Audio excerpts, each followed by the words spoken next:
Mental Health Awareness Month, and oftentimes mental health has many stigmas. Many people forget that anxiety can be a stressor of a distressed mental health state. Joining us today is clinical psychologist Regine Mouradian. Welcome to Bloom, Regine. Thank you. Thank you for having me. Great to talk to you. I tell you, we're coming out of a long, painful year for a lot of folks, and I would imagine that you're seeing serious spikes in people's stress and anxiety levels. Yes, as we're coming out of this year-long pandemic, I can't agree more. I feel I just want to normalize that it's very natural to experience feelings of anxiousness, and I think the word going around is post-COVID stressors and adjusting to that in relation to going back to work, to school, and soon going into the summer now and then back into fall again. So we're going to see this quite a bit.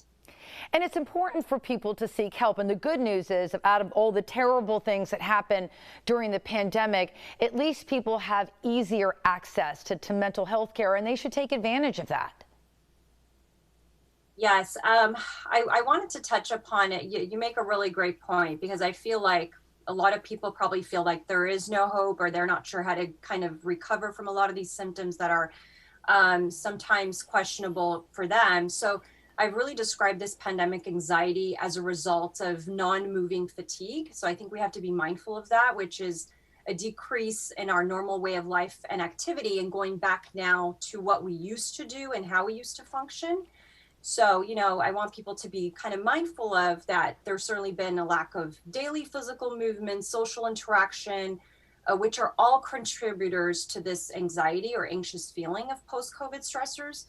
And also something to keep in mind is, from a biological standpoint too, if our brain is not really stimulated with the human connection that we're so used to, we're not really working that muscle that is really vital to our overall well-being and mental health. So seeking support is really important if you feel that you're not able to manage a lot of these symptoms or doing your everyday routine that you used to do.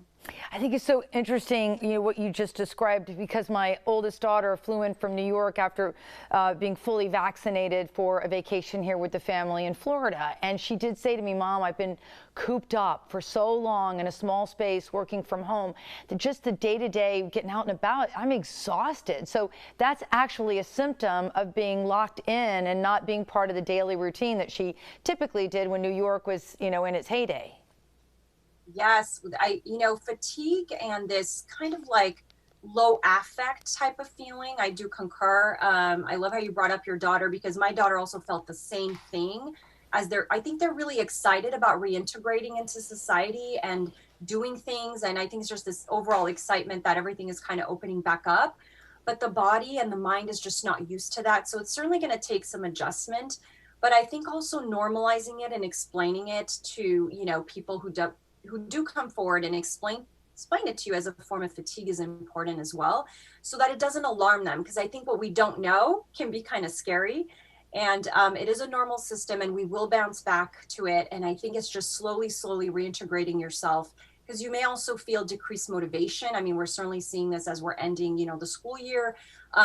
Sometimes difficulty retaining information. You could experience also some decreased focus. So not to worry, that these are all symptoms that will slowly regain themselves, and you'll feel better about yourselves very soon. Do you have any tips that we can keep top of mind for, trying to reintegrate ourselves back into society? And I know for some of us, it might be easier than others, just because where we live in Florida, it's easier to get out and about. But that's not the case, for people that are in big cities who, have been under extreme lockdowns.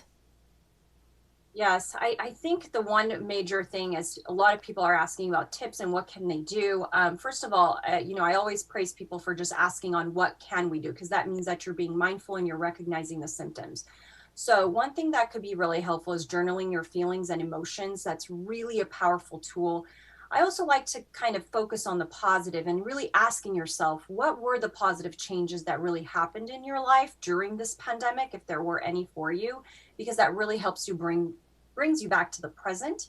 The other thing is creating a daily exercise routine. I can't emphasize on this enough, and really thinking about it for about 20 minutes, and then also creating a daily routine that you can stick with. Routine is really important because routine means that you have control over your time. The other piece is practicing mindfulness. I think that's also a very helpful tool. Again, my go-to mindfulness app is mark.ucla.edu or UCLA Mindful. And the other thing is reintegrate really slowly and be okay with saying no if you don't feel comfortable. I think feeling pressured also can add on to your symptoms, and seeking help, right? And support if you feel that your symptoms are increasing, that they're not manageable. And another good resource is psychologytoday.com, Yeah. BetterHelp are great resources. This is wonderful, Regine. Thank you so much. This has been such valuable information.